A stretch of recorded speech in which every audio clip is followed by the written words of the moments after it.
Hey there, ladies and gentlemen, it's me, Dr. Donna. Welcome to week 48 of 9. Last week I read Fish Tales. Here's what I have for you. Ladies and gentlemen, Fish Tales is about organizations and people using the 4 fish philosophies with real life examples. And I am going to do the same thing for you. First up, play.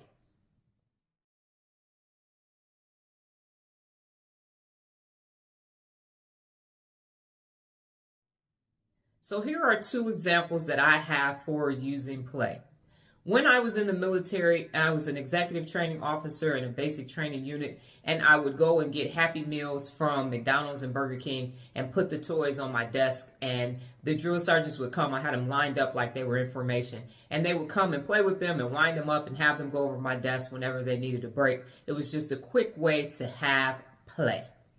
Additionally, what I did was when I worked in a warehouse, it was a 55,000 square foot warehouse in Frito-Lay. So we had 3 different radios happening at the same time. And just to play, I would go sing whatever song was on the radio off key. And they were like, no, be quiet. And at the time, Alicia Keys' No One was on the radio. So I would go, no one,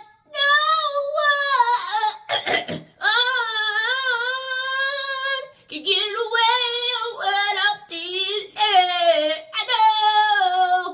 So you can just imagine how much fun it was to listen to it.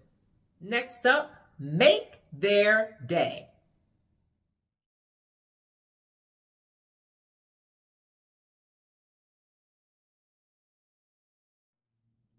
One of the ways that I made their day was I developed dollar days. And every day that someone performed at 85% or higher, they received 1 Frito dollar. And then they could cash those Frito dollars in to actually go and shop in the Frito-Lay magazine.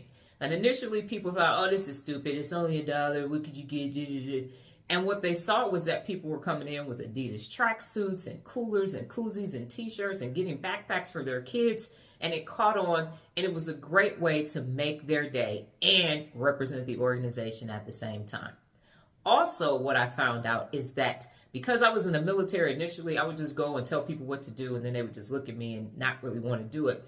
And when I started at Frito-Lay, I was in the South in Orlando, and that's just not how you do business. So you actually have to have conversations, get to know people, understand what makes them tick. And once you do that, then you can make their day by speaking their language, and you can also get done what it is that you need to get done. So I found out that you have to be able and be relatable and connect with people, and that makes them make their day too. Up next, be there.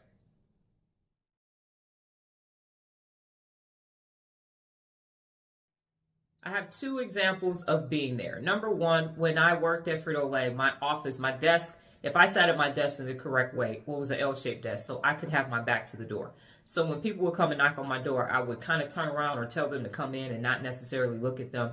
And one of my team members brought it to my attention, and she said, you don't make eye contact with us, and we're talking to you, and your back is to us. And I felt bad about that. So after that interaction, I turned around, sat down. When people come in, I'm like, okay, sit down. Do we need to close the door? And I was present and in the moment. I had to get 92 routes out a day. So when I got there, it was busy. And what I realized was that that was not fair to the people who needed my personal attention and that I needed to actually be there. And my second example is that I post over 100 times a day on my social media platforms, and I do it from my phone. There's no automation. There is me, myself, and I making the content and putting it from my phone onto my social media platforms. And the reason why I do that is because it's easy to automate it, and that's not fair to the people who are there to see what you've produced.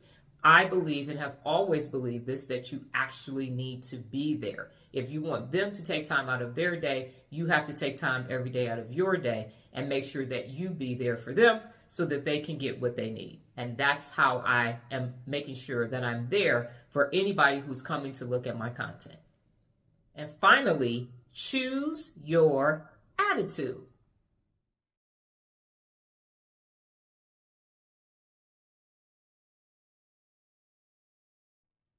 The 2 examples that I have for choosing my attitude is, number 1, when I was in college, I was on an ROTC scholarship and money was always tight.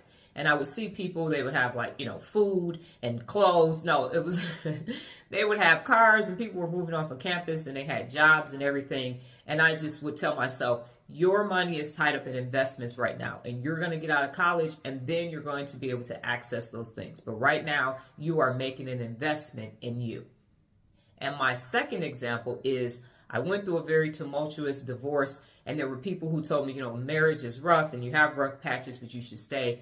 And I just couldn't do it. And so after I got divorced, I had a cake with a big D on it, and we ate it at work and we celebrated. But I also celebrated the anniversary of my divorce for 5 years because it was very painful and it was a tough decision to make. And every year I would get sad, and I would just get myself something nice. And then by the 6th year, I didn't feel any pain anymore. It was a great way to choose my attitude. And I also joke and tell people, I lost 145 pounds in one day. And they go, really? How'd you do that? And I say, I got divorced. Do I recommend the book? Yes, I do. This is my 4th time reading the book. I believe that this book has value for everybody. You should read it too. Last week's New Beginning, I listened to old school gospel music. When I was in the military, I was in the choir and we used to sing those songs. So I was lifting my hands in the sanctuary. It was a great new beginning. This week's book, Just Ask the Universe. Well, that's my time, ladies and gentlemen. But before I get out of here, just remember the power of 9. New beginnings expand your mind. Adios.